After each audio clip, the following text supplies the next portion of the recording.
Bien, hermanos, esta noche he escogido una temática para presentar entre hoy y mañana que la he titulado Enfrentando la Ley Dominical.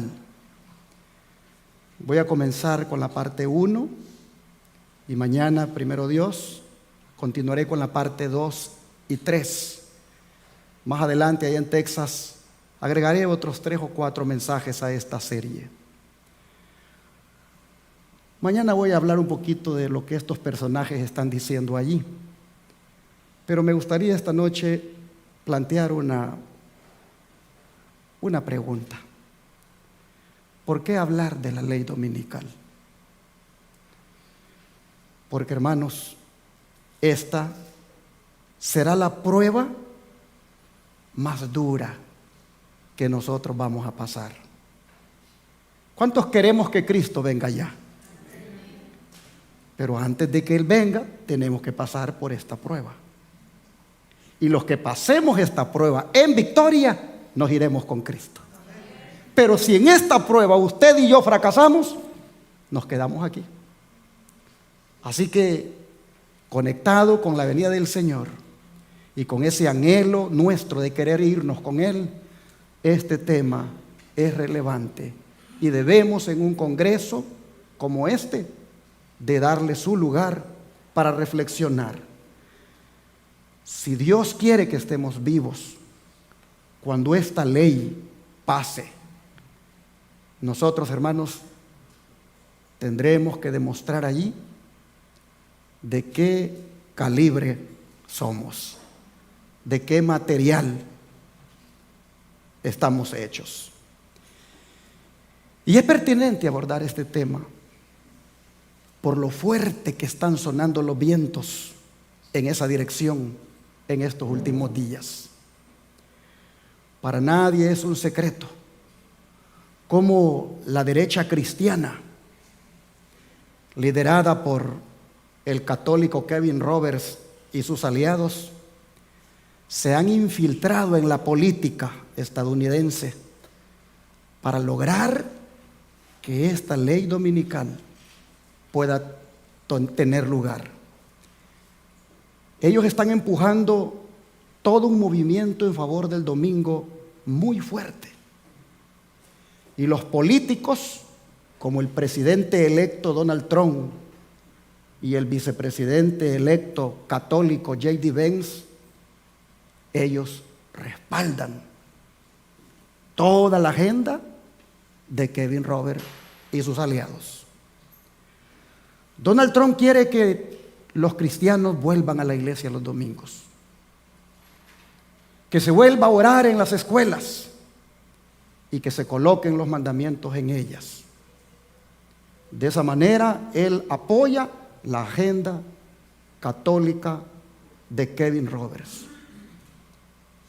Este movimiento desencadenará en la ley dominical, de la que tanto se habla en el libro El conflicto de los siglos, y va a terminar sanando por completo la herida de muerte de la bestia. A ver si me dan la pantalla, muchachos, otra vez.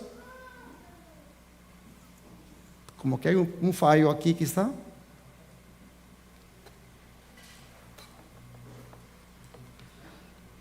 Bueno, en lo que ellos trabajan allí, va a desencadenar la marca de la bestia en la sanación de una de las heridas que recibió la bestia que sube del mar de Apocalipsis 13. Quiero invitarles a que leamos sobre ella. Apocalipsis 13, versículos 1 al 3.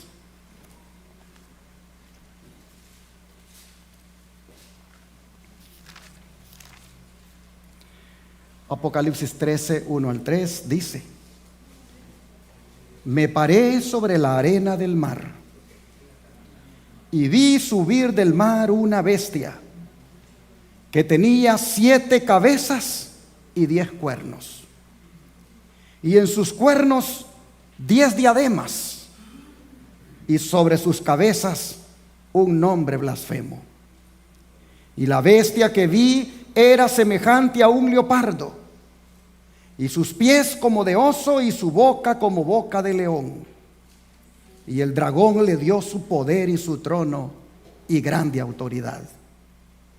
Vi una de sus cabezas como herida de muerte, pero su herida mortal fue sanada, y se maravilló toda la tierra en pos de la bestia. Aquí nosotros vemos al dragón, símbolo de Satanás, entregándole el poder a uno de sus aliados llamado bestia para imponer su tiranía en el mundo. Esta bestia, como la mayoría de los reformadores protestantes lo dijeron, representa al papado. Y como muchos sabemos, la herida del papado empezó a sanarse desde el 11 de febrero de 1929, cuando Benito Mussolini, en representación del gobierno de Italia, firmó aquel tratado de Letrán con representantes del Vaticano, en el cual se le devolvía la soberanía al papado, hecho que ha sido interpretado como el inicio de la sanación de la herida que le había proporcionado Francia, herida que le propinó en aquel hecho histórico, cuando el general Berthier, obedeciendo órdenes de Francia, capturó al Papa Pío VI el 15 de febrero de 1798, informándole a toda Roma que el Papa nunca jamás debía ejercer función alguna, y fue llevado prisionero a Francia, donde murió en el exilio. Pero como ya dije, gracias a los italianos, la recuperación de la herida comenzó a tomar lugar.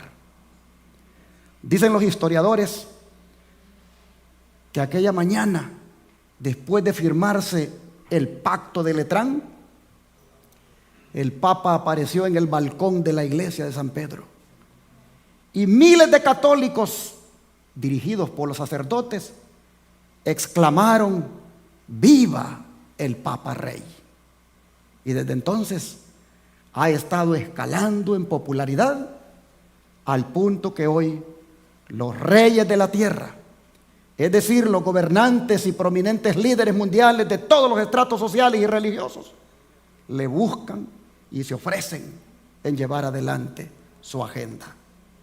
Cada año, los mercaderes de la tierra que trafican con Babilonia, como también es llamada en Apocalipsis 17 y 18, se juntan y hacen planes que se acomodan a sus pretensiones de gobernar el mundo. No cabe duda, hermanos, que la herida mortal que le propinó Francia está casi sanada. Pero si esto fuera poco, donde quiera que va, las multitudes le siguen y le adoran. Solo que la profecía hace notar en el versículo 8 de aquí de Apocalipsis 13, ¿quiénes son los que le adoran? Leamos el versículo 8. Y la adoraron todos los moradores de la tierra, cuyos nombres no estaban escritos en el libro de la vida del Cordero, que fue inmolado desde el principio del mundo. Interesante. Los que le adoran son quienes, los que no están escritos, ¿en dónde? En el libro de la vida del Cordero. Y tú, hermano, hermana, ¿dónde tienes escrito tu nombre? ¿Dónde tienes tú escrito tu nombre? Porque si lo tienes escrito en el libro de una iglesia, eso no te garantiza que por eso no vas a adorar a la bestia. Donde tú tienes que tener tu nombre escrito es en el libro de la vida del Cordero. Solamente allí. ¿Y quiénes son los que tienen escrito su nombre en el libro de la vida? ¿Quiénes? Los que han entregado su vida al Señor para servirlo, amarlo y guardar sus mandamientos. ¿Somos nosotros uno de ellos? Amén. Es tan importante esto, que Jesús nos dice en el verso 9 de aquí: si alguno tiene oído, oiga. Oiga, que a la bestia la van a adorar, ¿quiénes? Los que no tienen escritos su nombre en el libro de la vida. Oigan, dice Jesús, oigan. Hermanos, estoy compartiendo un mensaje de Cristo en esta noche. Apocalipsis 13 es una revelación de Jesucristo. Jesucristo dice: oigan. Si tienen oídos, oigan, que los que van a adorar a la bestia son los que no tienen su nombre escrito en el libro de la vida del Cordero. Jesús está diciendo esto. De manera, mis hermanos, que les hago un llamado a los que en esta iglesia o los que en esta congregación no se han bautizado. Les hago un llamado para que lo hagan prontamente, para que sus nombres sean registrados en el libro de la vida del Cordero. Y que lo conserven allí. Que lo conserven allí ese nombre, viviendo una vida agradable al Señor, amándole y guardando sus mandamientos, entre los cuales está el mandamiento de guardar el sábado, el cuarto de la santa ley de Dios, y los otros 9. Recuerda, hermano, que Jesús, el Cordero que fue inmolado, te dice hoy: si me amáis, ¿qué cosa? Guardad mis mandamientos. Yo morí por ti desde antes de la fundación del mundo, dice Él, y tracé un plan de salvación para ti antes de la entrada del pecado en el mundo, por si llegaras a fallarme. Me ofrecí desde antes de eso para venir a morir por ti. Oh, hermanos, qué grande es el amor de Jesús. Pero no puedo dejar de llamar su atención sobre lo que dice la profecía que hará el papado en contra de los hijos de Dios. Versículo 7 de aquí mismo de Apocalipsis 13.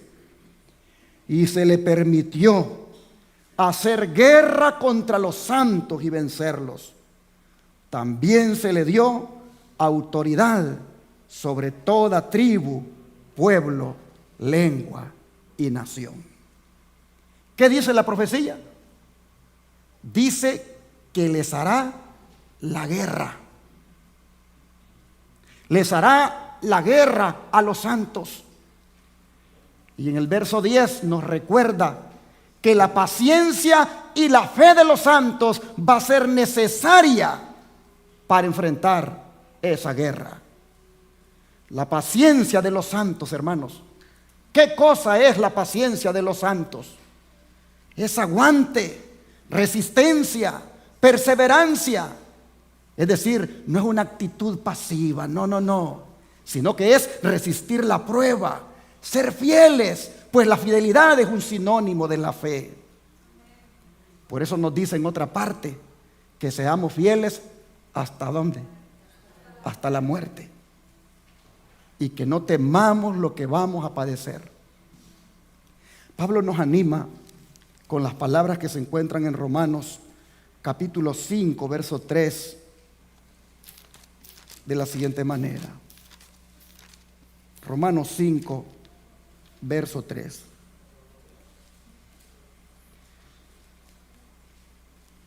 Y no solo esto, sino que también nos gloriamos en las tribulaciones, sabiendo que la tribulación produce ¿qué cosa, hermanos? Paciencia. ¿Y la paciencia qué produce? Prueba. Y la prueba, esperanza. Y la esperanza no avergüenza, porque el amor de Dios ha sido derramado en nuestros corazones por el Espíritu Santo que nos fue dado. Oh, hermanos, dice el apóstol Pablo que en las tribulaciones nos debemos de gloriar. Nos debemos de gloriar porque ellas producen paciencia. Es decir, producen lo que Jesús dijo que es necesario que tengamos cuando la guerra sea obrada por este poder en contra de los santos. Dice Jesús, es necesaria la paciencia. Y Pablo dice, pues las tribulaciones ayudan para que esa paciencia se pueda dar. Y aquí mismo en el libro de Lucas ahora, capítulo 21, versículos 16 al 19, en relación con esto Jesús dijo lo siguiente. Lucas 21, versículos 16 y 19.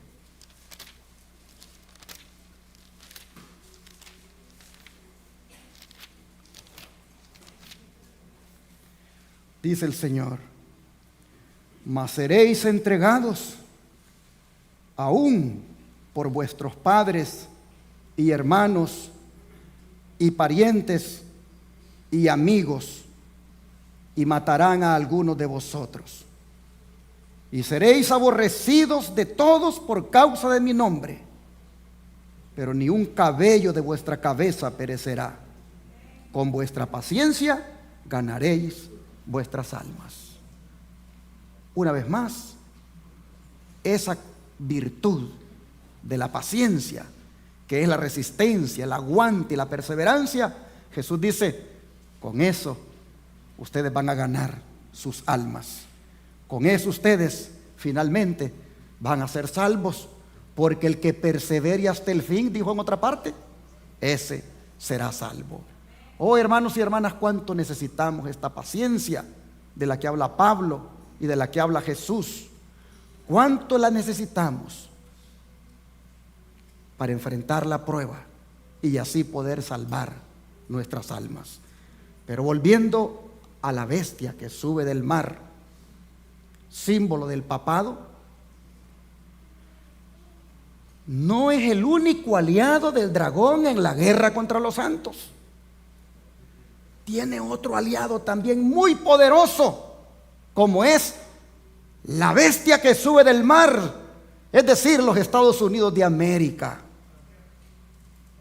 que sube de la tierra, perdón. ¿Cuál es el papel de esta bestia? Vamos otra vez a Apocalipsis 13, versículos 11 al 15.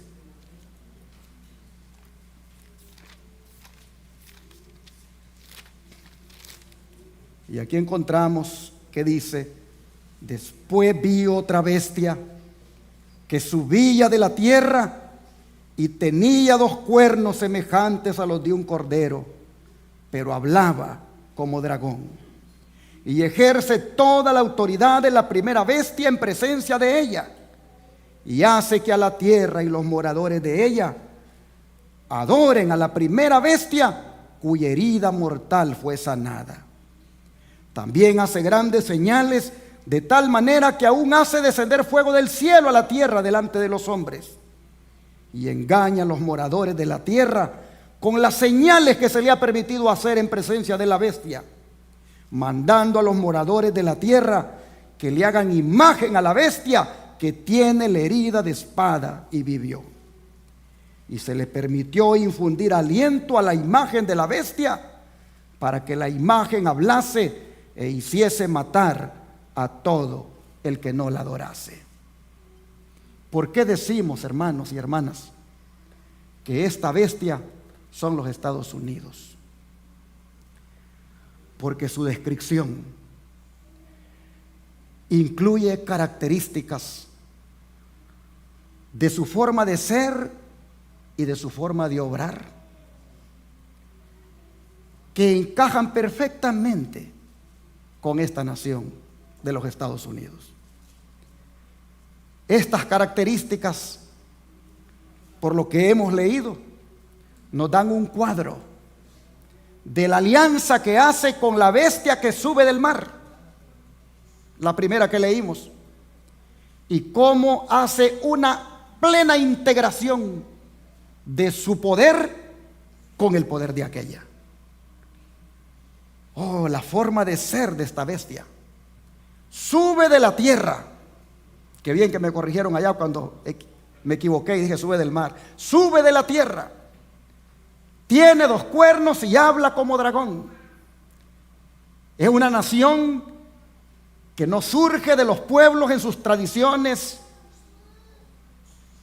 y convulsiones de las guerras, las conquistas y las derrotas, y las victorias que normalmente originan. La palabra griega que se traduce como sube se refiere a un crecimiento como el subir de las plantas paulatinamente hasta estar formadas. Bueno, esta nación, representada o simbolizada por esa bestia, subió aquí, en esta área del mundo,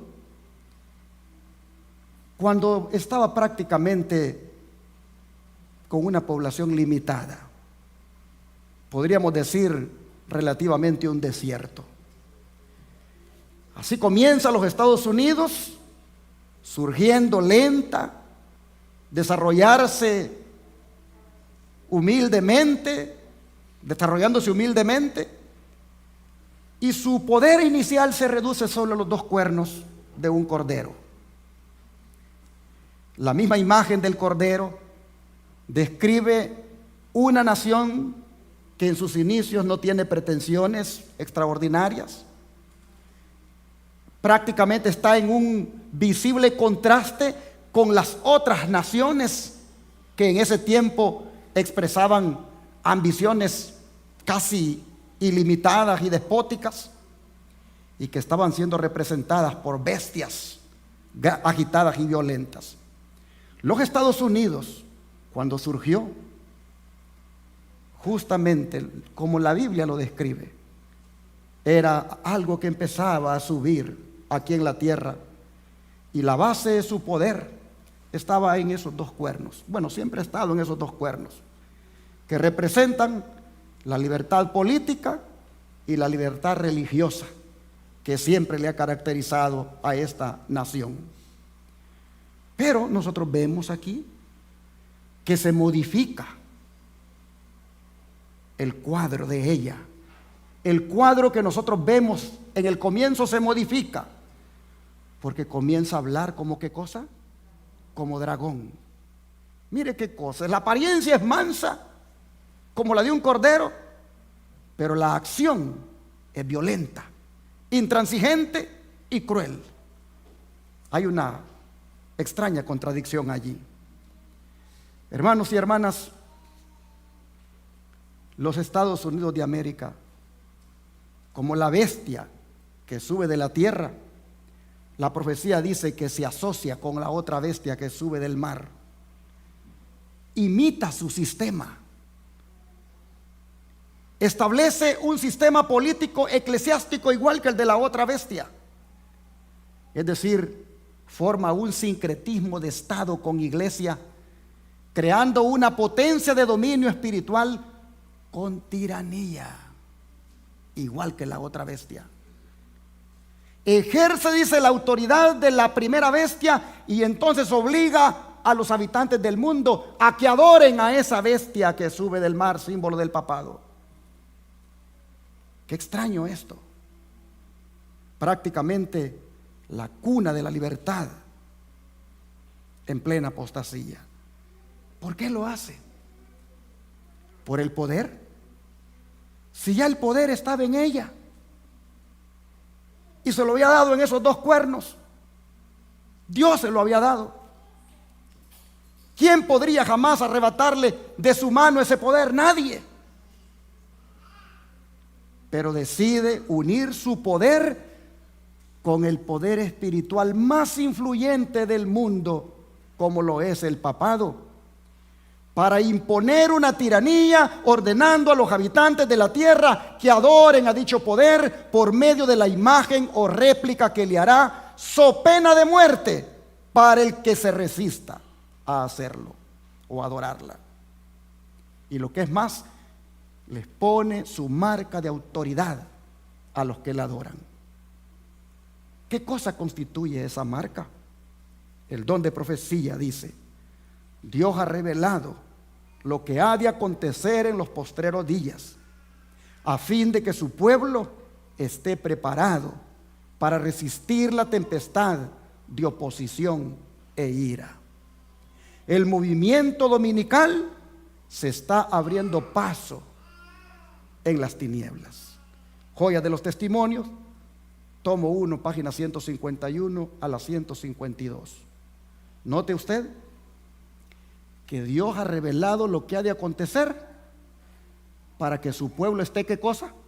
Preparado y resista la tempestad de oposición e ira que va a causar, ¿qué cosa?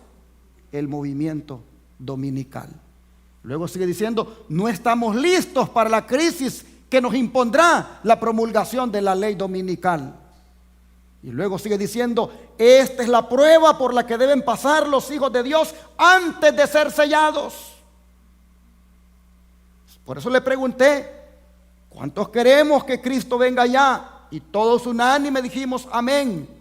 Pero antes de eso tenemos que ser sellados. Pero antes de ser sellados, dice, debemos pasar por esta prueba de la ley dominical. Esta es la prueba por la que deben pasar los hijos de Dios antes de ser sellados. Y los que renuncien, dice, a la verdad de origen celestial y acepten el descanso dominical, esos recibirán, ¿qué cosa? La marca de la bestia.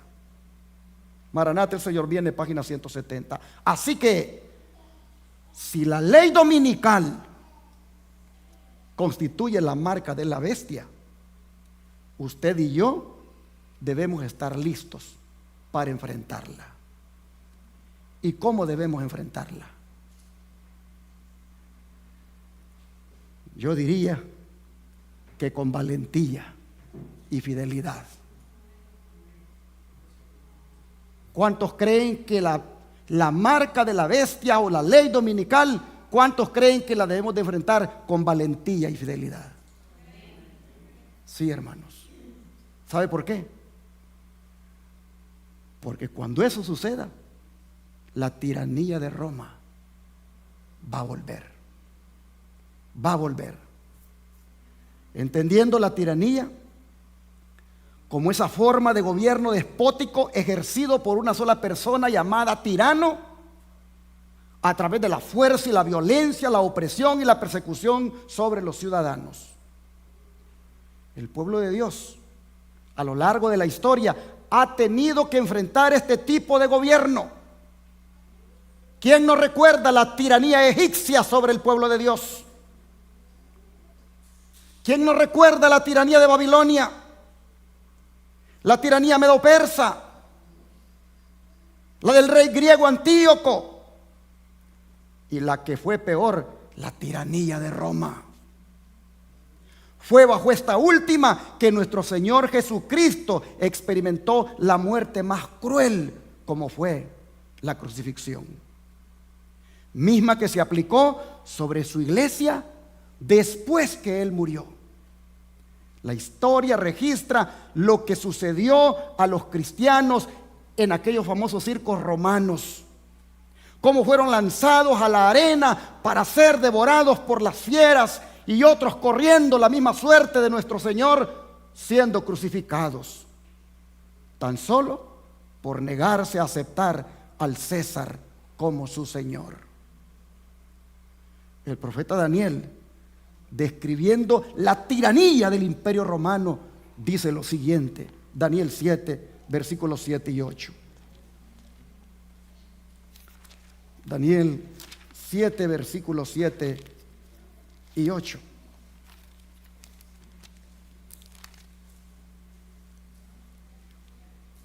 Después de esto, miraba yo en las visiones de la noche, y he aquí la cuarta bestia, espantosa y terrible, y en gran manera fuerte, la cual tenía unos dientes grandes de hierro, devoraba y desmenuzaba, y las sobras hollaba con sus pies, y era muy diferente de todas las bestias que vi antes de ella, y tenía 10 cuernos. Mientras yo contemplaba los cuernos, he aquí que otro cuerno pequeño salía entre ellos, y delante de él fueron arrancados 3 cuernos de los primeros. Y he aquí que este cuerno tenía ojos como de hombre y una boca que hablaba grandes cosas. Ahora los versículos 19 al 21. Entonces tuve deseo de saber la verdad acerca de la cuarta bestia que era tan diferente de todas las otras, espantosa en gran manera, que tenía dientes de hierro y uñas de bronce, que devoraba y desmenuzaba, y las sobras hollaba con sus pies. Asimismo, acerca de los 10 cuernos que tenía en su cabeza, y del otro que le había salido, delante del cual habían caído 3. Y este mismo cuerno tenía ojos y boca que hablaba grandes cosas, y parecía más grande que sus compañeros. Y veía yo que este cuerno hacía guerra contra los santos y los vencía. Hermanos, qué descripción más horrible de la tiranía de Roma que le fue revelada al profeta Daniel. Le fue revelada a través de esa bestia que tenía dientes grandes de hierro. Cuando usted escucha eso, dientes grandes de hierro, ¿de qué le hablan esos dientes? Lo único de lo que hablan, hermanos, son de crueldad y fuerza. Y así como el animal desgarraba y devoraba a su presa con esos colmillos monstruosos, así también, hermanos, Roma devoraba las naciones y pueblos en sus conquistas. Algunas veces Roma destruía ciudades enteras, como fue el caso de Corinto en el año 146 antes de Cristo. Otras veces Roma destruía reinos completos, tales como Macedonia y los dominios seleucidas, los cuales eran divididos y convertidos en provincias. Las sobras hollaba, es decir, cuando Roma no destruía o subyugaba a un pueblo, solía esclavizar a sus habitantes o los vendía como esclavos. En esa intensidad de su poder destructor, Roma sobrepasó los reinos que previamente habían dominado el mundo, como lo habían sido Grecia, Medo-Persia, Babilonia, los asirios, los egipcios. Oh, hermanos, pero vemos que aquí dice que de esa Roma imperial y pagana surgiría un cuerno pequeño, el cual es símbolo de la Roma papal. Y este también dice que haría guerra contra los santos, cosa que efectivamente ya lo hizo en la historia. Llevó a cabo campañas de exterminio en contra del pueblo de Dios, persiguiéndolos continua e implacablemente. Dice que hacía guerra contra los santos y ¿qué cosa? Los vencía. Oh, hermanos, pero si pensamos que esto solo es historia, las profecías dicen que la tiranía de Roma volverá.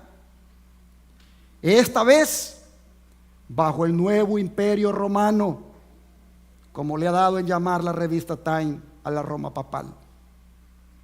Ya nos dio una muestra de lo que es capaz de hacer la Roma papal en el pasado, cuando no se le someten los hombres a reconocer al Papa como el máximo jerarca de la iglesia.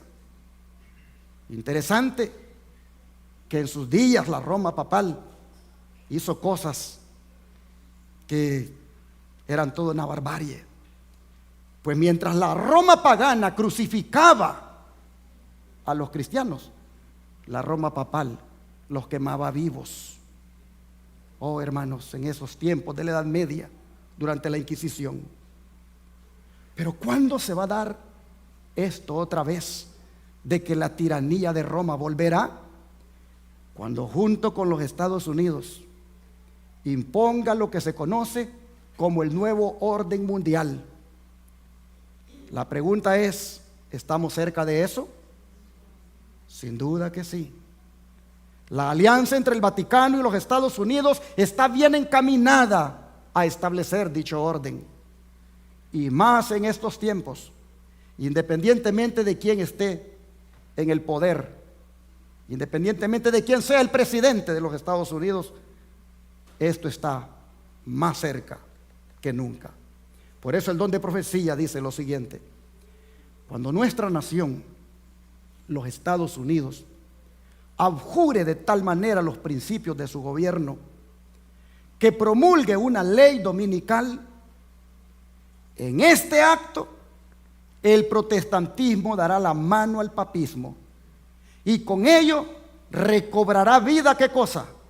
La tiranía, que durante largo tiempo ha estado aguardando ávidamente su oportunidad de resurgir en un activo despotismo. Hoy los testimonios, tomo 2, página 318 a la 319. Cuando los Estados Unidos abjure, ¿qué es abjurar? Abjurar es abandonar una doctrina religiosa u otra creencia de manera solemne y mediante juramento. Cuando eso se haga, dice, va a resurgir en un activo despotismo. ¿Qué es despotismo? Gobierno absoluto, no limitado por las leyes, abuso de autoridad, fuerza o poder en relación con los demás. Pero si se fijan, dice que la promulgación de la ley dominical dará vida, ¿qué cosa? A la tiranía que durante largo tiempo ha estado aguardando ávidamente su oportunidad. Hermanos y hermanas, ¿qué entendemos con recobrará vida la tiranía? No es sino que la tiranía papal no ha muerto y que solo está esperando para resurgir como en la Edad Media. Por eso dice el don de profecía: la iglesia papal no abandonará nunca su pretensión a la infalibilidad. Todo lo que ha hecho al perseguir a los que rechazaban sus dogmas, lo da por sentado y bueno. ¿Y quién asegura que no volvería a las andadas siempre que se le presentase la oportunidad? Deróguense las medidas restrictivas impuestas en la actualidad por los gobiernos civiles y déjesele a Roma que recupere su antiguo poder y se verán resucitar en el acto, ¿qué cosa? Su tiranía y sus persecuciones. Conflicto inminente, página 48 a la 49. Oh hermanos, cuando eso tome lugar, volveremos a experimentar las pruebas que sufrieron nuestros hermanos del pasado y que Jesús profetizó en el libro de Mateo, capítulo 10, versículos 17 al 22. Mateo capítulo 10, versículos 17 al 22. El Señor dijo: y guardaos de los hombres, porque os entregarán a los concilios y en sus sinagogas os azotarán.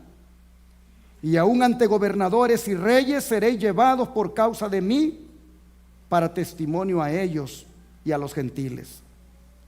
Mas cuando os entreguen, no os preocupéis por cómo o qué hablaréis, porque en aquella hora os será dado lo que habéis de hablar.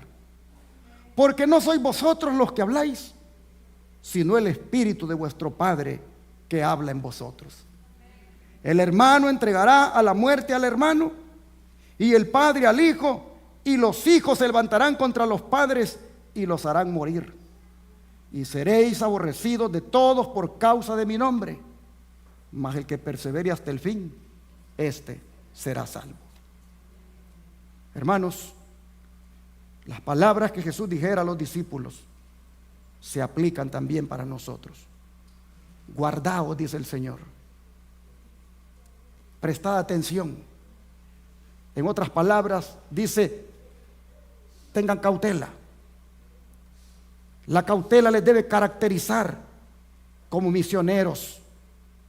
Deben guardarse de los hombres, específicamente de quienes no dejan que sus pensamientos sean guiados por el Espíritu Santo, porque esos responden a los intereses de Satanás.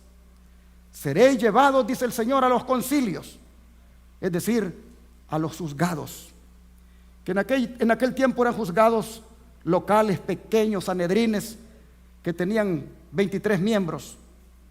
Estos pequeños juzgados se encontraban en varias ciudades judías, pero no en Jerusalén donde se reunía el gran Sanedrín.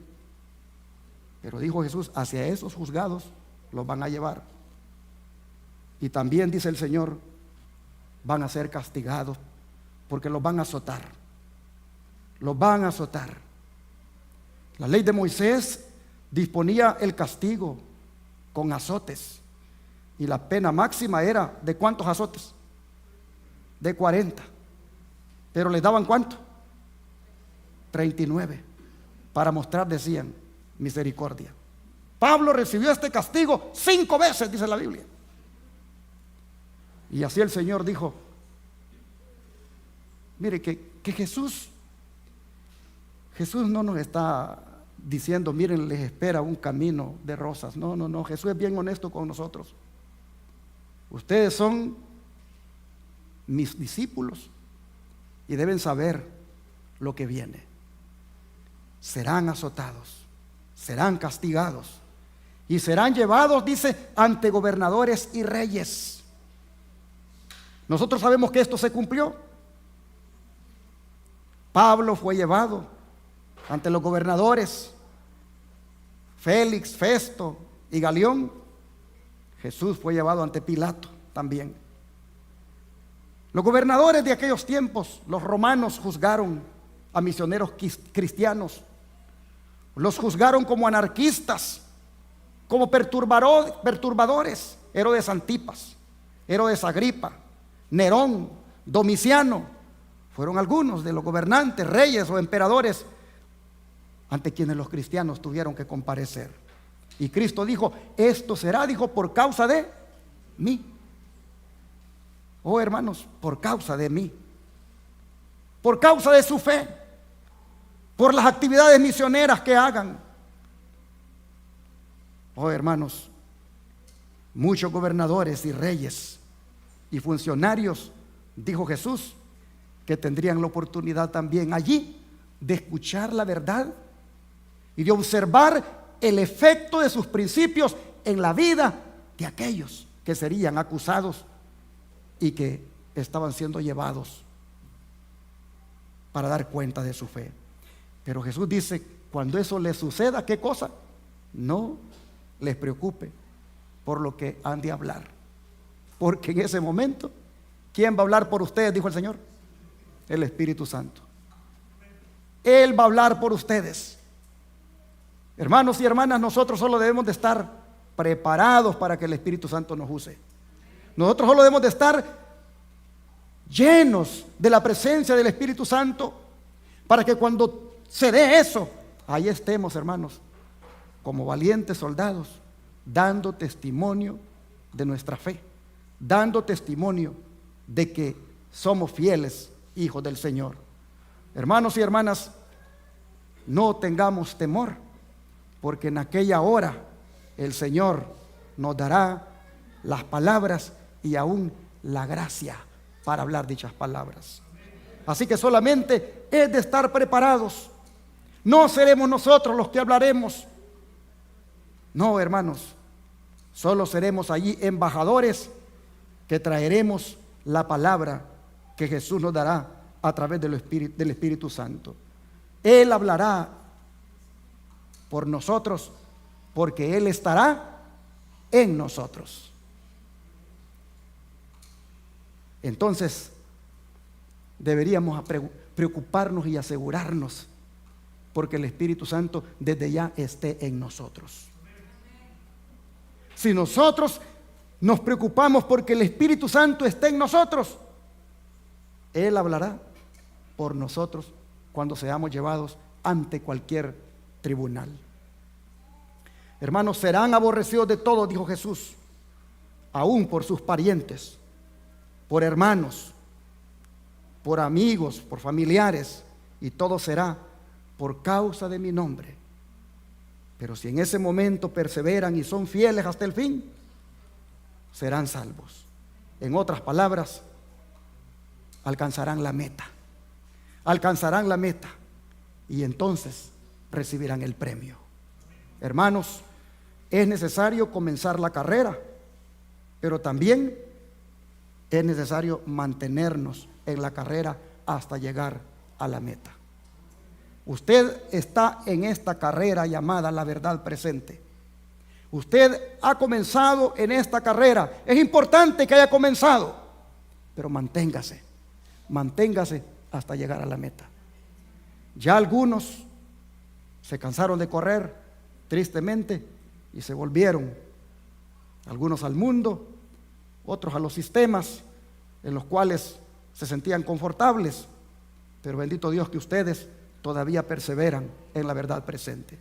Pero les animo, hermanos, a mantenerse en dicha verdad, a mantenerse en la carrera para poder ganar. Debemos permanecer en ella hasta el día de Jesucristo. Debemos afirmar nuestro rostro como lo afirmó Jesús y finalizar la carrera que Dios nos ha señalado, así como lo hizo Jesús, el autor y consumador de nuestra fe. El don de profecía dice: no debemos pensar que no podremos soportar la persecución. Tendremos que pasar por tiempos terribles. Pero mire usted, me gusta eso. No debemos pensar que no podremos soportar, porque sí vamos a poder soportar. ¿Por qué? Porque el Señor va a estar con nosotros. Dice: las persecuciones que sufrieron los protestantes de parte del romanismo y por los cuales la religión de Jesucristo casi llegó a ser aniquilada. Esas persecuciones, dice, serán sobrepasadas cuando se unan el protestantismo y el papado. El pueblo de Dios que guarda los mandamientos en lo sucesivo será puesto en la situación más angustiosa. Pero todos los que han andado en la luz y la han difundido comprenderán que Dios interviene en su favor. Cuando todas las cosas parezcan más apremiantes, el Señor revelará su poder a sus fieles. Amén, hermanos. Cuando la nación en favor de la cual Dios ha obrado de una manera tan maravillosa y a la cual ha protegido con el escudo de la omnipotencia, abandone los principios protestantes y por medio de su legislatura de protección y apoyo al romanismo para limitar la libertad religiosa, entonces, dice, Dios actuará con su propio poder en favor de su pueblo fiel. Se ejercerá la tiranía de Roma, pero Cristo será nuestro refugio. Gloria a Dios. Cuando las iglesias principales de los Estados Unidos, uniéndose en puntos comunes de doctrina, influyan sobre el Estado para que imponga los decretos y las instituciones de ellas, entonces la América protestante habrá formado una imagen de la jerarquía romana y la inflicción de penas civiles contra los disidentes será el resultado inevitable.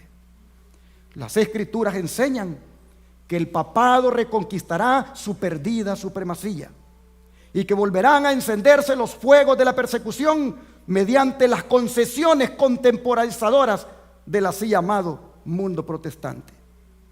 En este tiempo de peligro podremos resistir únicamente en la medida en que tengamos la verdad y el poder de Dios. Las perspectivas de tener que enfrentar el peligro y las dificultades personales no necesitan desanimarnos, sino que deberían avivar el vigor y las esperanzas del pueblo de Dios, porque el tiempo de peligro constituye la oportunidad de Dios para proporcionar una clara manifestación de su poder. Hermanos y hermanas, en otras palabras, debemos resistir la tiranía. Debemos resistir la tiranía porque esa tiranía, con el poder de Dios, la podremos enfrentar. No deberíamos tener miedo ni desanimarnos, sino que más bien nos debe alentar saber de que por muy dura que sea la tiranía de Roma, con el poder de Dios saldremos más que victoriosos. Se va a necesitar, hermanos, el valor, la valentía y la fidelidad como las que tuvieron allá en Egipto esas dos mujeres, Cifra y Fuga. Cuando el tirano rey de Egipto hacía de las suyas en contra del pueblo de Dios, Cifra y Fuga actuaron con esa valentía y fidelidad que es la que nosotros vamos a necesitar para cuando venga nuestra prueba. Leamos, ya para ir terminando, lo que de ellas dice el libro de Éxodo, capítulo 1, versículo 15 al 17. Libro de Éxodo, capítulo 1, versículo 15 al 17. Y habló el rey de Egipto a las parteras de las hebreas, una de las cuales se llamaba Cifra y otra Fúa, y les dijo: cuando asistáis a las hebreas en sus partos y veáis el sexo, si es hijo, matadlo, y si es hija, entonces viva. Pero las parteras temieron a Dios y no hicieron como les mandó el rey de Egipto, sino que preservaron la vida a los niños. ¿Cuántos dicen amén? ¿Qué mujeres más valientes? Cifra y Fúa. Dice, temieron a Dios más de lo que temían al rey tirano de Egipto, no tomando en cuenta la orden real. Ante un sangriento acto de cruel despotismo, ellas, dice la Biblia, temieron a Dios. Dicen que el temor de los hombres hace que un hombre sea víctima de las circunstancias, pero el temor de Dios trae descanso en medio del tumulto y le trae paz a un hijo de Dios en medio de un peligro mortal. Esta, hermanos y hermanas, fue una experiencia grande de estas mujeres. Estas parteras hebreas mostraron en los momentos de la prueba ante un rey tirano que ellas obedecían a Dios antes que a los hombres. Oh, hermanos, no podían por su buena conciencia cumplir con la ley homicida del rey egipcio, y Dios la bendijo por esto, porque le temieron a él antes que al rey. Oh, hermanos, vemos entonces que había un sentimiento de respeto temeroso por el Dios Todopoderoso en el pueblo de Israel, aún después de tantos años de estar en esa tierra extranjera y de estar sufriendo pruebas severas. Por haber temido a Dios, hermanos, por haber temido a Dios, es que ellas preservaron la vida a los niños. Nosotros también debemos recordar que en tiempos de grandes pruebas y de tentaciones, solo el temor a Dios nos va a sostener. El que sea temeroso de Dios ahora lo va a ayudar para serle fiel cuando la prueba llegue.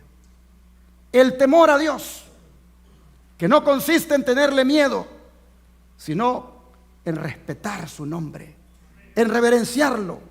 Oh, hermanos, ese temor de Dios que siempre esté con nosotros nos va a ayudar en toda aflicción y amenaza. Este respeto temeroso de su presencia, hermanos, nos va a traer una gran confianza, como la confianza de un niño que confía en el poder de su padre, y va a prevalecer, no importa cuán severa sea la amenaza del peligro. Donde profecía, hablando de estas mujeres, dice: el rey ordenó que se diera muerte a los hijos varones tan pronto como nacieran. Satanás estaba detrás de todo eso. Sabía que surgiría un libertador entre los hebreos que los rescataría de la opresión. Creyó que si podía inducir al rey a destruir a los niños varones, el propósito de Dios se malograría. Pero las mujeres temían a Dios y no cumplieron la orden del rey de Egipto. Por el contrario, dejaron con vida a los niños varones. Esas mujeres no se atrevieron a dar muerte a los niños hebreos, y porque no obedecieron el mandamiento del rey, el Señor les dio prosperidad. Oh, hermanos, ¿por qué lo digo? Por lo que dice el versículo 20 y 21. Miren ustedes: y Dios hizo bien a las parteras, y el pueblo se multiplicó y se fortaleció en gran manera. Y por haber las parteras temido a Dios, Él prosperó sus familias. Amén, hermanos. Dios prospera a sus hijos que le temen. Dios prospera a los hijos de Dios que son temerosos. Qué hermoso, hermanos. Obedecieron a Dios antes que a los hombres, y porque fueron fieles y temerosas, dice, Dios bendijo a sus familias. Por haber temido a Dios, fueron prosperados. Oh, hermanos y hermanas, es el deseo de Dios que nosotros también seamos como estas mujeres, que temamos a Dios, y ante cualquier tiranía que nosotros elijamos ser leales a nuestro Dios. Por eso, cuando los discípulos fueron amenazados y se les dijo que por qué seguían predicando en el nombre de Jesús, que no tenían que hacerlo, que ya se les había dicho que dejaran de hacerlo, ellos ¿qué cosa respondieron? Al igual que Cifra y Fua, ellos dijeron, es necesario ¿qué cosa? Obedecer a Dios antes que a los hombres. Es mi deseo y oración esta noche que tú seas como estas mujeres. Es mi deseo y oración esta noche que tú puedas enfrentar la ley dominical siendo valiente y fiel a tu Dios. Que tú no claudiques, que tú no cedas, que tú te mantengas leal, cueste lo que cueste. Hermanos y hermanas, pregunto y que Jesús lo oiga. ¿Cuántos de ustedes quisieran de verdad ser leales a Jesús? Que Dios les bendiga y que también bendiga su palabra.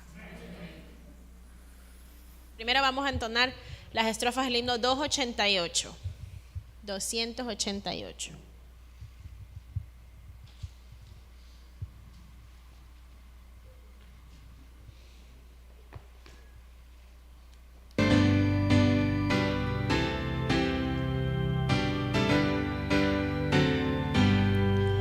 Los tesoros del mundo no deseo juntar. Quiero entrar en tu aprisco, en tu cénico hogar, en el libro del reino que en los cielos está.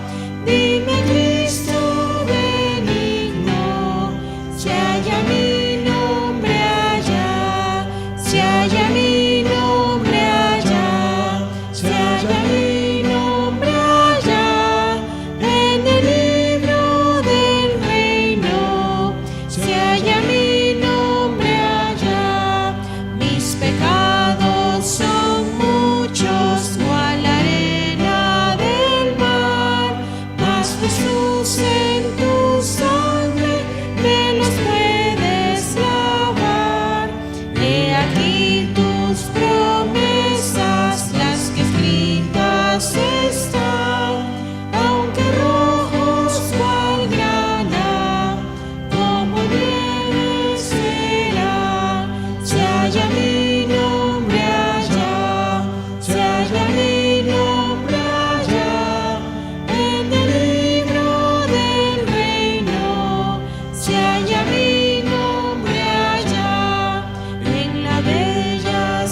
Los que puedan acompañarnos de rodillas, por favor.